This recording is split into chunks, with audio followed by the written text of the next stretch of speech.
Hello friends, तर आता आमच्याकडे ना खूप सारा पाऊस आहे. तर आज मी गेले होते डीमार्टला. डीमार्टवरून अशा 4 पिशव्या भरून घरातले सामान घेऊन आले आणि येता एवढंही शॉपिंग केली ना, जास्तीत जास्त यात खायचंच भरते. कारण मुलं सोबत असेल की त्यांना खायचं आधी घ्यावं लागतं. त्याच्यामुळे ना घरातलं जे काही सामान आहे त्याची तर मर्यादा ह्यावेळेस ओलांडूनच गेली होती. प्रमाणापेक्षा जास्त मी खर्च केला होता असं म्हणायला काही हरकतच नाही. आणि ते बघा ना, माझा भाऊ आला आहे. त्याच्यामुळे ना त्याने आमच्या सगळ्यांच्या मग त्याच्या आणि माझ्या मुलांसाठी अशी त्यांनी कपडे घेतले. त्यांनी जिजूसाठी पण त्याचे कपडे घेतले. आणि कपडे खूप छान आणि क्वालिटीचे डीमार्टमध्ये भेटतात, म्हणून आम्ही छोट्या मुलांचे कपडे डीमार्टमधून घेत असतो. आणि हे बघा, हे त्याचे भाऊजीसाठी त्यांनी हे टी शर्ट घेतलेले आहेत आणि टी शर्टही खूप छान आहेत आणि दोन्हीचे कलर खूप छान आहेत. हा आहे ब्ल्यू टी शर्ट आणि मला खरं तर खूप छान दिसतो. मी घालून ट्राय पण केला आणि मी त्यांना बोलले की मीच घालेल. त्यानंतर त्याने ह्या घेतल्या होत्या त्याच्या बेडवरती बेडशीट.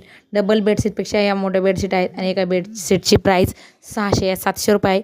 ब्ल्यू आणि पीच कलर अशामध्ये बेडशीट आहेत आणि खरं तर खूप सुंदर आहेत. नक्की कशा वाटल्या मला कमेंट करून सांगा. व्हिडिओ आवडल्यास लाईक, शेअर आणि सबस्क्राईब